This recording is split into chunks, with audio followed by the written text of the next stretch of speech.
I am muted. Okay, it sent me a message I was muted. Didn't look anyway. Okay, hi. actually, actually working now.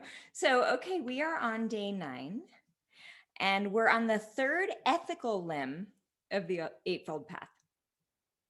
So, this is holistic livelihood, is today's topic, meaning your work or your job or how you make a living. And if you don't work or have a job, then I recommend broadening this out a little bit to sort of what you spend most of your time doing or what you do for your family or however you want to take it, how that applies to you. So the reason holistic livelihood is considered so important and gets one of the 8 limbs, even though, if it were considered less important, it could just fall under holistic action, right? But the Buddha gave livelihood its own limb because we spend so much of our lives engaged in our livelihood. So much of our time is involved. So it's an important aspect of our lives to take a look at. So, on one level, these ethical practices, the holistic speech, action, and livelihood, are a training. They're like guidance for us to learn to act more consciously and more compassionately. But on another level, they're a foundation for a clear mind. And this is how they're used in the yoga tradition as well.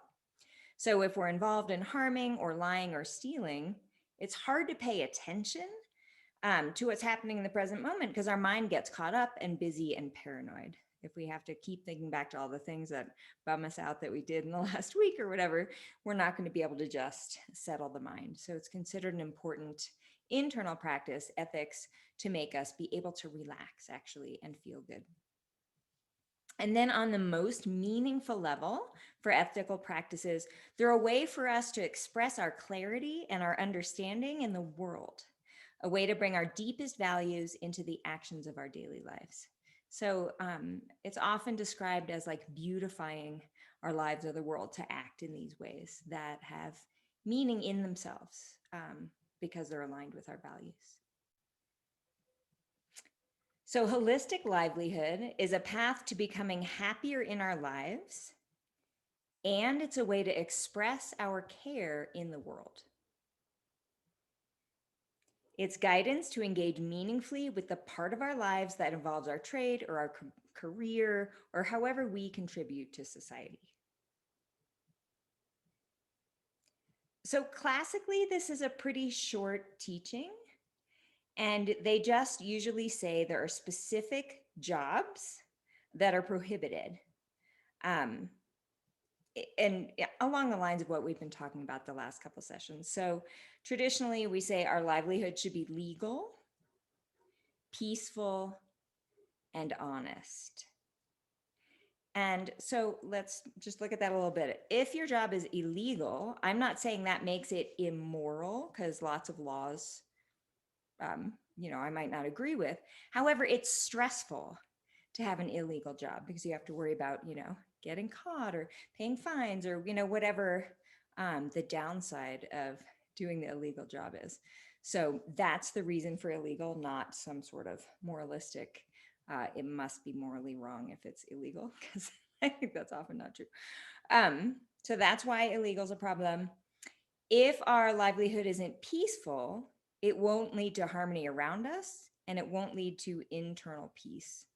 Um, in my first sort of real job right out of college, I worked at Goldman Sachs. I was in the economics department, so I did like research, and I'd work with these traders, and they just, it was the most stressful seeming job because they would like need something and it was so important. And I would spend, back then doing research took a really long time without the internet. Um, sometimes I had to go to a library or something. And by the time I had their information for them that I spent all day on, they wouldn't even have the time to listen to it. They'd already be stressing about something else. And I remember just thinking, like, how would you go about a day with a job like that? So if it's too stressful, maybe if you're wired right for it, I don't know. It's just you're not going to have any internal peace. And then if our livelihood is deceitful, we run into all the issues that we talked about with lying last week. And that includes not selling people things that they don't need. which I think in our society is a great guideline. Like, even for meditation workshops, right? Like, it's important that I not sort of talk people into signing up. If someone wants to sign up, great, but I'm not going to sell. It should be something you want to do. Now, of course, by donation, maybe it's less of a problem, but I try to take that very seriously, that especially in like trainings that are more expensive, that really people are choosing to do it deep down, and that there's no sort of selling points from me. Which means it's not, it's not as lucrative as it would be otherwise. So it's kind of interesting, but that's sort of, what we're talking about. Like, what feels good isn't necessarily what our society has valued. And I think these considerations are really helpful for feeling internally not conflicted. So there's a classic list of professions to avoid.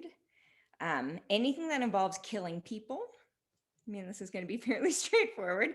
Anything that involves killing animals. No selling weapons. No selling poison. I mean, these things probably haven't come up for you. And the sex industry. So anything that's like selling people, right? The idea is don't sell living beings, whether they're people or animals. So it's a fairly straightforward and short list. And that all falls under the non-harming that we've already talked about. But if that's the end of our discussion of holistic livelihood, that's not super interesting. And I think that there's a lot more here that we can look at. So first of all, considering that this is something we spend quite a bit of time at, can we use our time and energy at work to help to contribute to society in some way? And I think it's going to vary by what you do, but it kind of doesn't matter what you do as long as, you're not as long as you're not selling weapons, right? It's more about how you do it, is the idea of this teaching. And this is something I have found value in through various professions. So Jack Cornfield tells the following story. He says, a man was visiting an old city in France. This is like a classic story. And he encountered a stone yard, and people were chiseling on stone. So he asked the first person, "What are you doing?" And he said wearily, "My job is to cut these stones. I do it all day long." And then he sees a second man and he asks him, "What are you doing?" And he says, "My job is to cut these stones. And by doing this, I'm able to provide for my family. And so I'm happy to be doing this." And then he sees a third man and asks, "What are you doing?" And the third man beams, "I'm building a cathedral. It will take many years, but this is my contribution, my stone." So same job and three very different ways to consider it. So when we are engaging in work, how can we be contributing, whether it's to our family or to society in some way? How do we look at what we're doing? So we can approach our work with an attitude of obligation or with an attitude of creating something in the world. And our work can be an expression of our deepest values if we allow it to do so. So a number of years ago, my yoga teacher, Andre Ram, famous international teacher, he's from Colombia, but he teaches all over Asia and South America and the US and Europe. His wife opened a juice bar in Bogota. And he would end up doing the cleaning when he was in town. So he described moving through the space of this juice bar, like wiping off tables. And as he would wipe a table, he would wish that the people who were going to be sitting there drinking their juice soon would be nourished and that they would leave feeling healthy and cared for. So his work of wiping tables was a literal expression of love and service. And so he was fulfilled by wiping down tables. So again, it's not so much what we do, but really more about how we go about it and what we infuse our work with. So there's a happiness that comes from giving yourself to your work, right? Really engaging and getting into it. And there's a happiness from creating something as well as making a living, in order to live and maybe provide a living to other people in your family. So there's a lot going on when you think about the richness behind working. And then there's another aspect the Buddha happened to teach, the happiness that comes from freedom from debt. And so this goes back to the Buddha. He felt that if we don't owe money to other people, we'll feel more free and less obligated. So something to sort of keep in mind. I think it's, you don't think of the Buddha talking about whether you have debt or not. So, but he did. And that's kind of interesting. And maybe possibly why this was part of the Eightfold Path. So another aspect, another way to think about our time at work is to use our work as training in attention. So I think if you're a regular meditator, you might train in your attention for any number of minutes or hours that you sit on the meditation cushion. But this is saying you can train your attention at work. So most jobs get repetitious at some point or another, right? In some way. So maybe by tuning into what you're doing at work and really giving yourself to it, it helps you to train to focus on other things too. So you can think of it as a kind of time to work on training the mind, which is kind of fun. And because paying attention is actually enjoyable, your mind really likes to pay attention. And anyone who's done concentration practice for any amount of time knows that it's probably the most blissful thing that you can do, actually. So maybe knowing that or planting that seed, that paying attention is actually incredibly pleasant when we get the hang of it. So this is a worthwhile thing to do at work because it's just, again, lots of time to engage. And then other things you can do while you're at work, in addition to paying attention to what you're doing, you might make an effort to pay attention to your posture.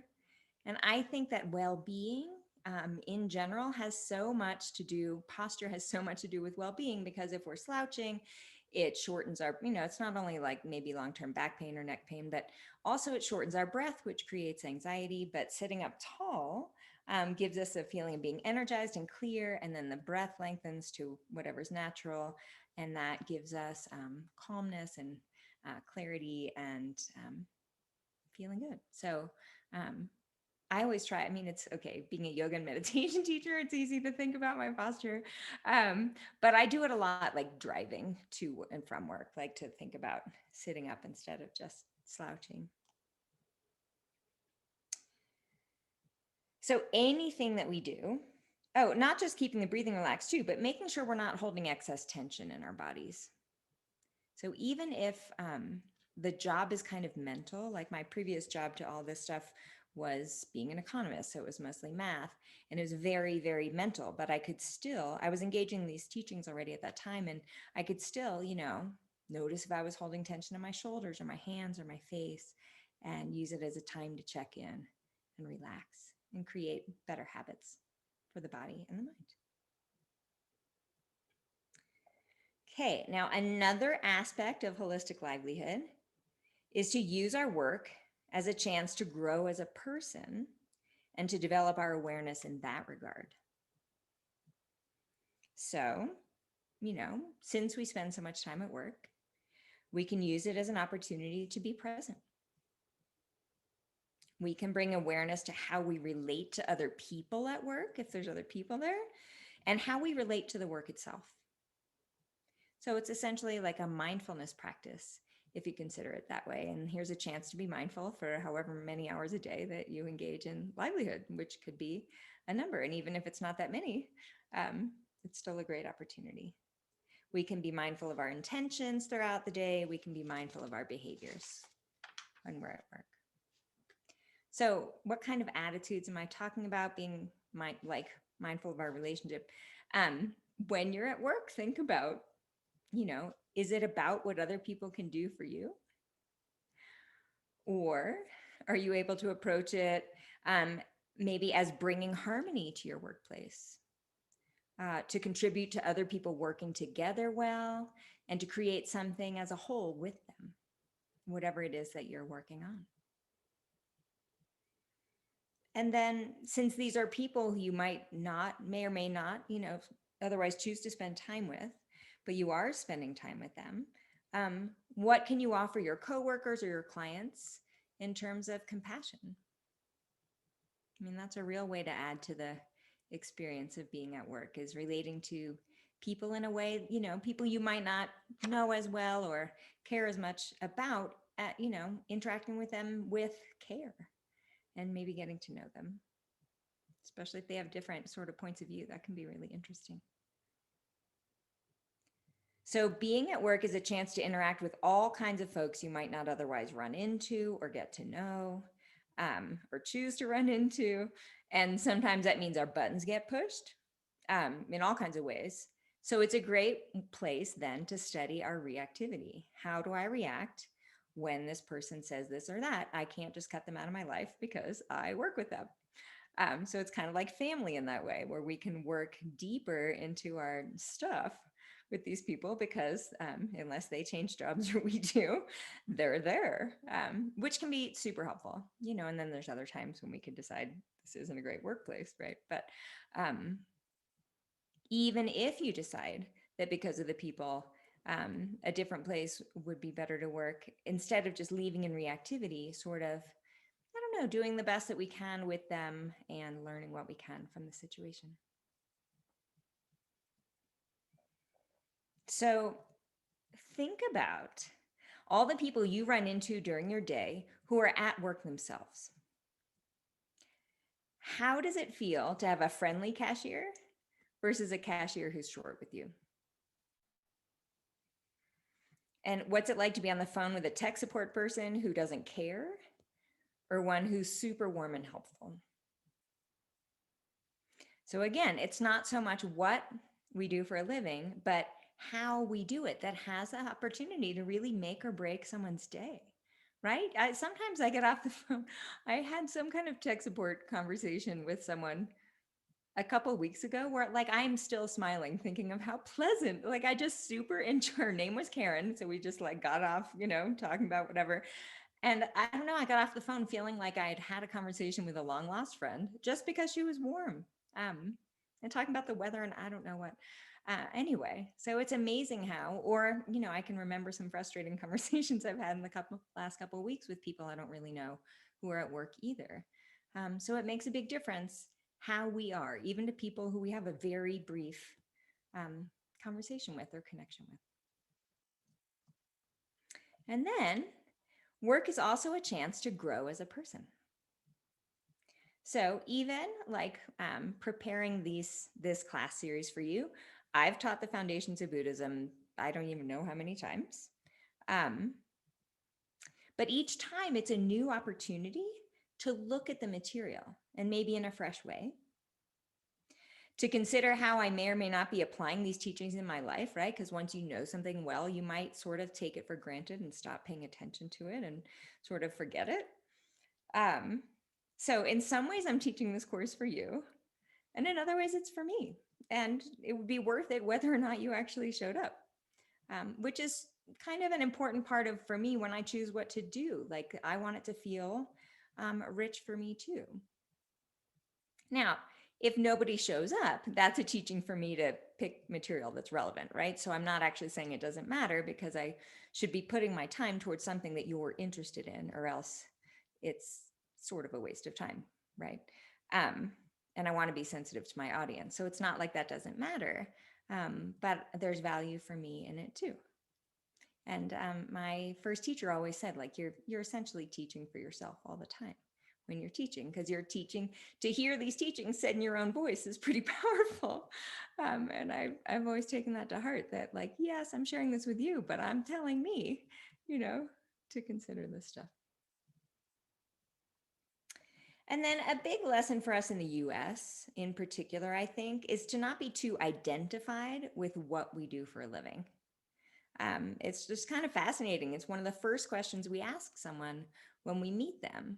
And I always think, well, I'm doing that because this is something they spend so much time at that, it sort of says something interesting about them. But in other cultures, it's really different. The one time I was in India and sort of wandering around these hills and ran into a bunch of people. And um, in India, the women just wanted to know if I was married and if I had children. Maybe they'd be interested in my religion, but they couldn't have cared less what I did for a living. Um, and it was so interesting to me because they were super horrified at the time I was divorced and childless. And to them, this was a tragedy. And they didn't care at all that I was still doing this finance stuff for a living that I really didn't feel that good about, which I quit actually after that trip. But so to me, that was my kind of embarrassing thing, not the fact that what was wrong with me for, leaving my husband and not having had babies. It's like they thought pretty much my life was useless to them. So it's interesting how different cultures value different things. But one of the things we really value is what you do for a living. And I think it's important that we not use our profession as a way to judge either ourselves or other people. So there's a lot of jobs out there in the world that need to get done. And we might do one thing for a while and we might do something else, later. And we don't have to find the perfect job to be fulfilled. And I think we get in this trap, in this culture that there's some perfect job, just like there's a perfect relationship out there. And maybe the one I'm in isn't as perfect as there's whatever's down the road. And that's not, from a holistic livelihood point of view, a great way to think about it. It's more like engaging, fully in what you're doing. And then, maybe you do something else, but it's a lot more about what you do. I mean, it's a lot more about how you do than what you do. So instead of looking for our job or our relationship to make us happy, which is pretty much a dead end, we can look to create happiness through our job or through our relationship, since that's just my other example.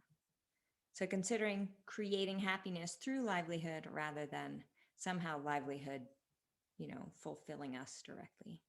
And that's, I think, true for everything really in our lives, that it's our attitude and the way we engage and, how we are intending that will get us to very different experiences and very different feelings from the exact same situation. Jack Kornfield, along these lines, suggests thinking of simplicity and service as you go about your livelihood. Simplicity and service. How do you move through your day, and what do you have to offer?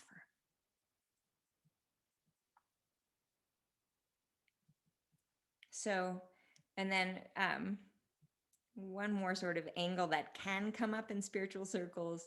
For some people, making money seems unspiritual. And I went through a phase of this myself. I no longer believe that because I saw the stress that came from making less money.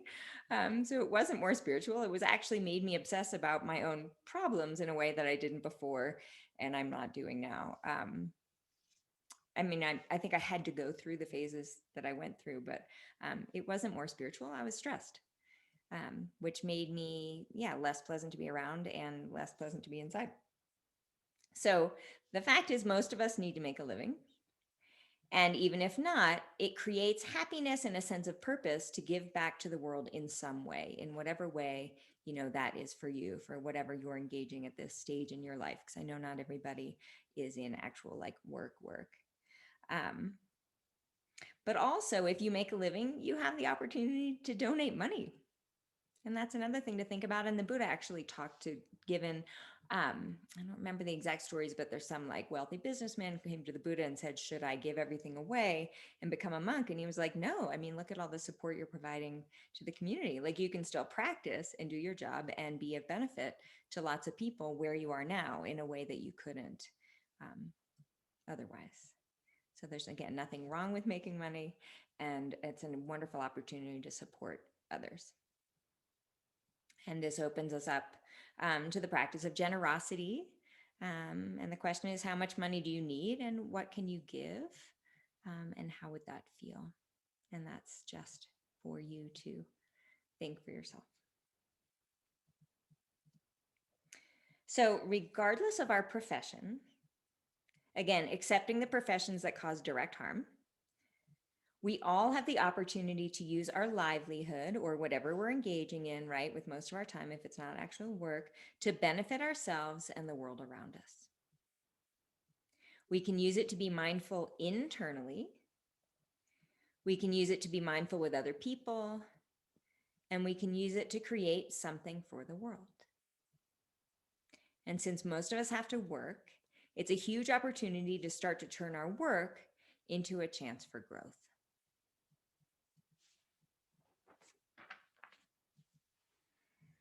So any thoughts, comments, questions on those ways of looking at livelihood?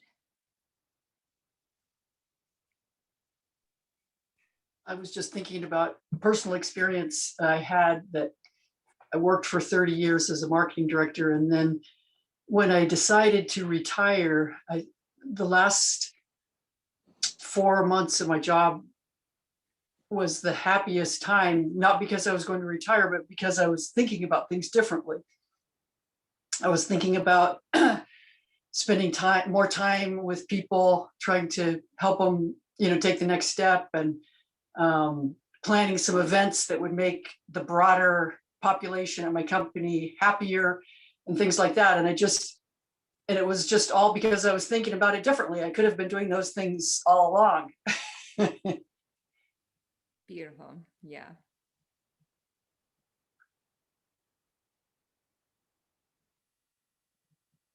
It occurs to me too, I didn't like actually mention raising children, but the way you go about doing that is creating whole other people, that are going to be out in the world. So talk about a hard job, but that's totally included in this as well, of course.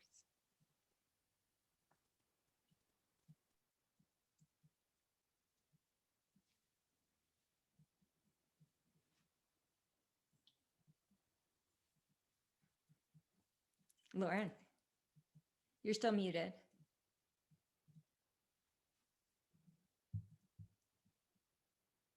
Oh, am I unmuted now? You're unmuted. Sorry, I'm still a noob.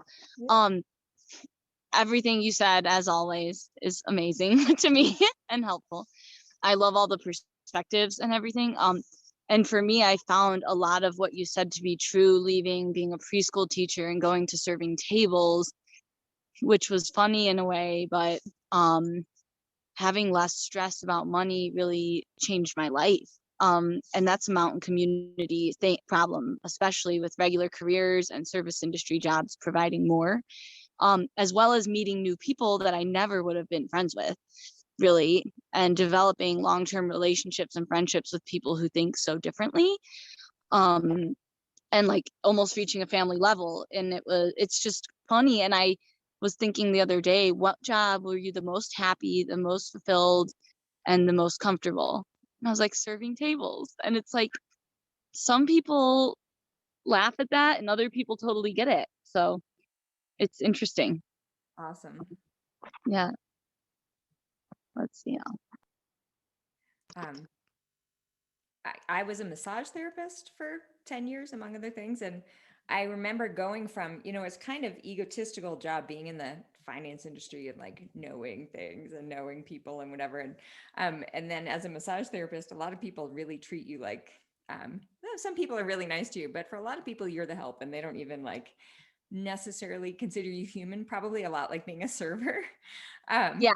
And I remembered, and at the time I was really working on like ego stuff and yoga. And I remember being like, this is the perfect job to serve this person. Like I am your servant for this time.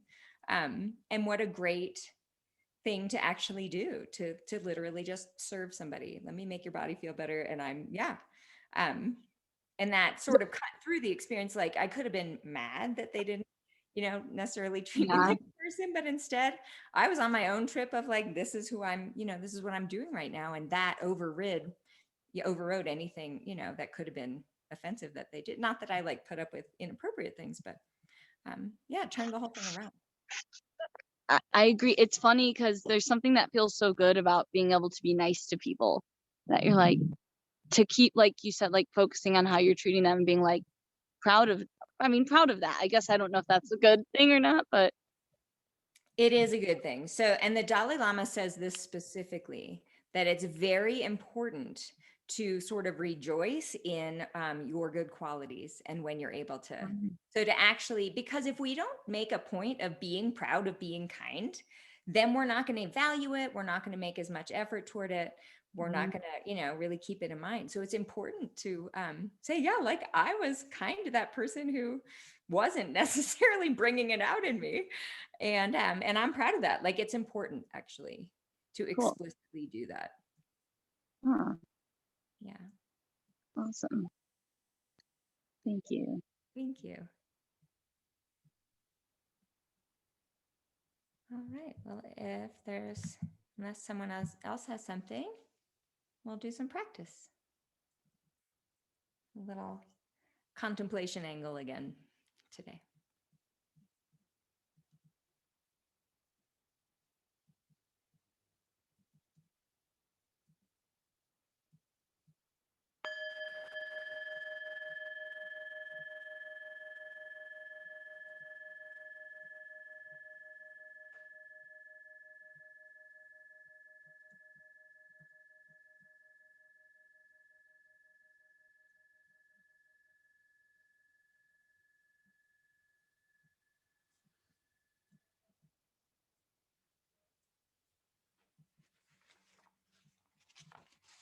So let's allow the mind to settle into the body.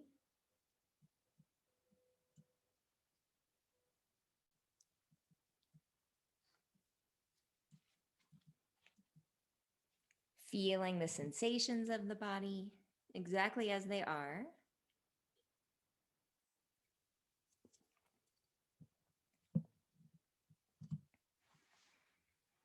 Using this as a way to ground the mind right here in the present moment, in this body, in this space, together.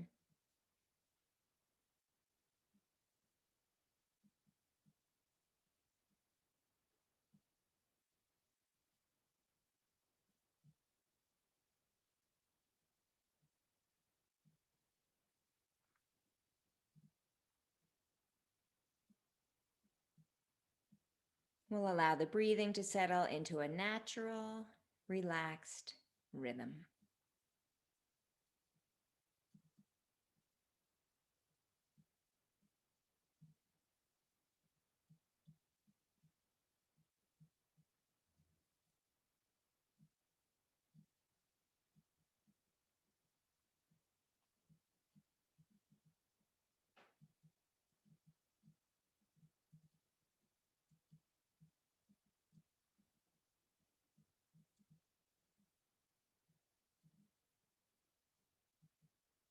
And now I'd like you to picture the place where you work. Now, maybe you aren't actually, formally working right now, and you picture where you're going to school or where you do volunteer work, or maybe you work at home to raise a family or take care of a family member. And if you aren't actually working right now, then picture the place where you live.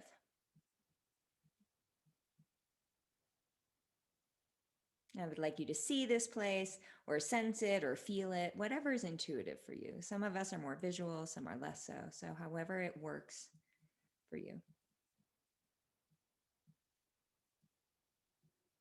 And there's two main areas we're going to explore today. One is, how can I make this work more conscious? And two is, how can I make this work more of a loving service? So we'll start with the first one.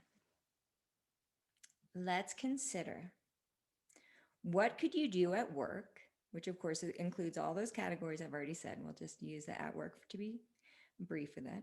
What could you do at work to be more calm and clear?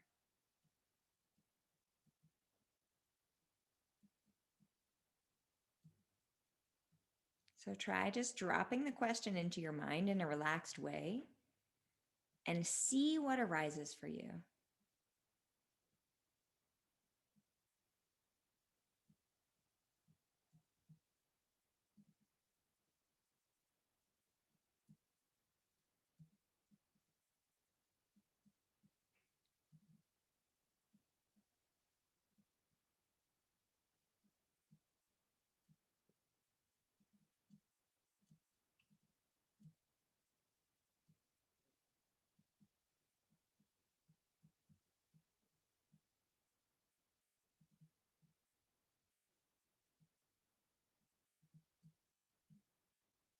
some ideas. Maybe you could more consciously pay attention to the individual task you're engaged in instead of thinking of all the other things you have to do.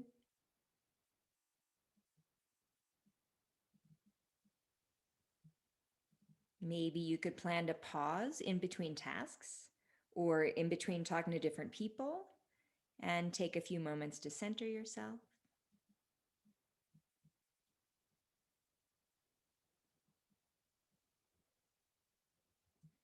Maybe you could plan to communicate to others more clearly what you're able to do and what's unrealistic.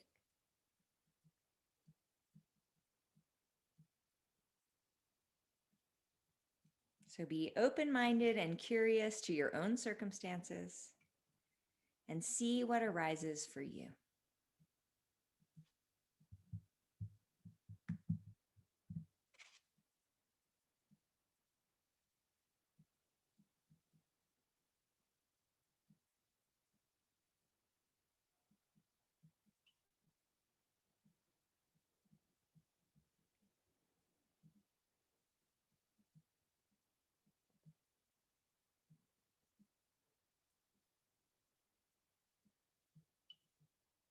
Now let's consider, what could you do at work to create peace and harmony where you work?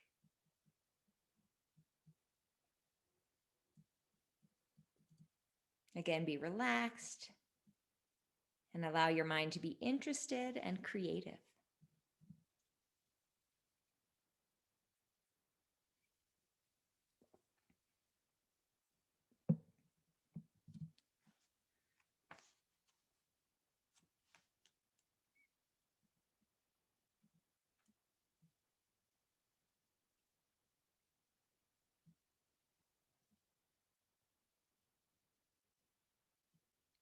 Maybe it's little things like small acts of kindness to other people.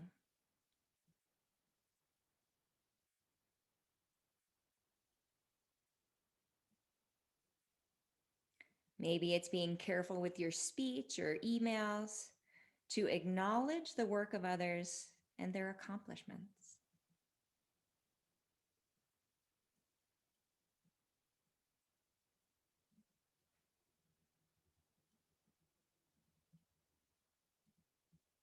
Maybe it's asking someone how they're doing and taking the time to really listen to their answer.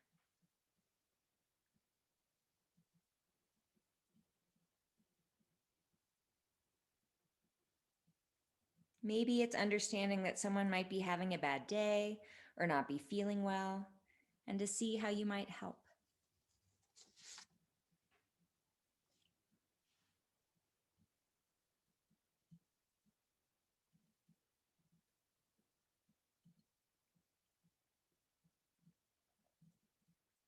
So there are no right answers. This is simply an opportunity for you to explore what might come up for you.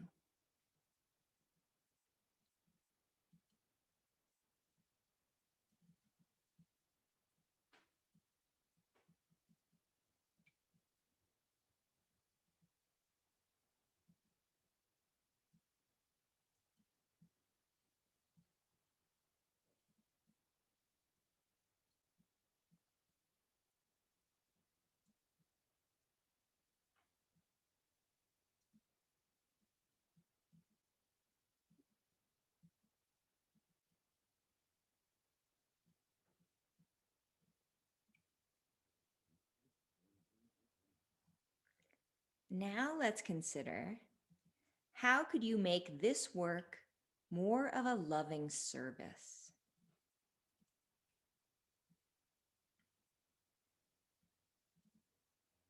So in what ways could you behave or feel at work that might cause others to feel connected or heard or valued?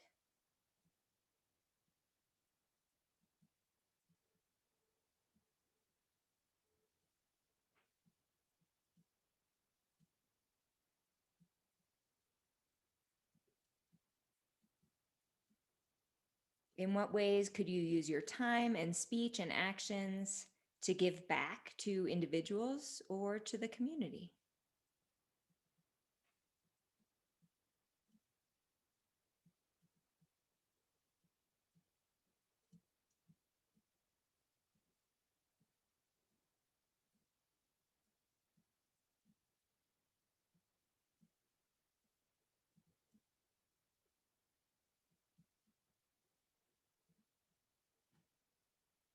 In what ways could you make your work feel more meaningful to you and more beneficial to your own life?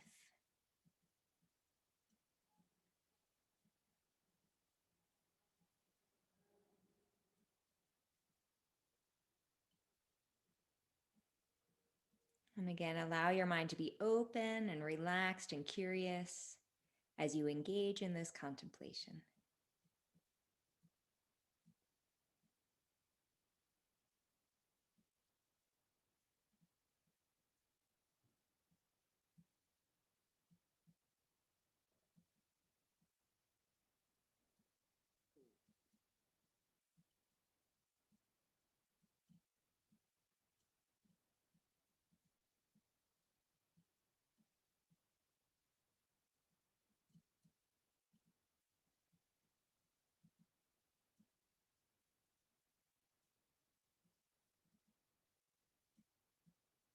And one more question for you.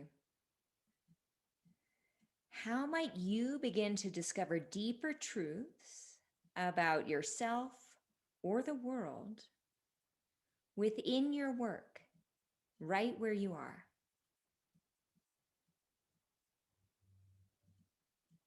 How might your investment of time and energy at work help you to develop wisdom and insight and connectedness to others?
And then let's release the contemplation and just take a moment to be in the body,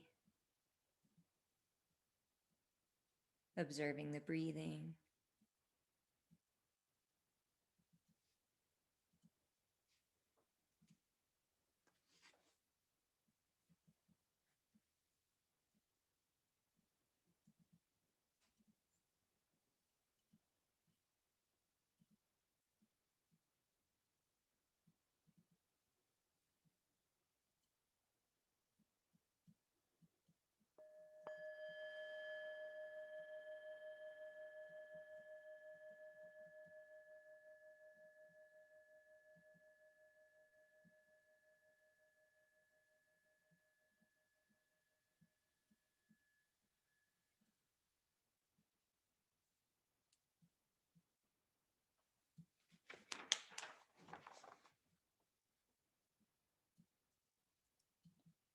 So any comments or thoughts on either that or anything else?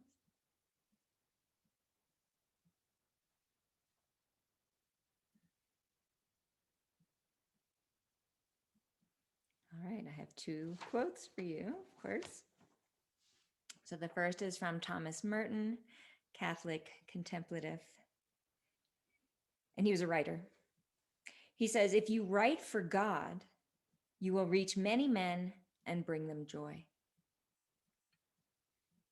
If you write for men, you may make some money, and you may give someone a little joy, and you may make a noise in the world for a little while. If you write for yourself, you can read what you yourself have written, and after 10 minutes, you'll be so disgusted that you'll wish that you were dead."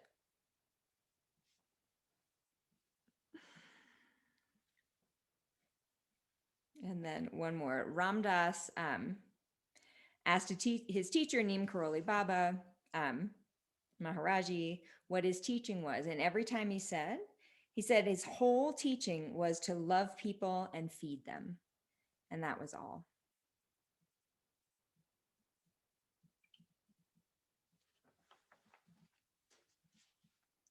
Thank you. Have a great evening. I will see you on Wednesday.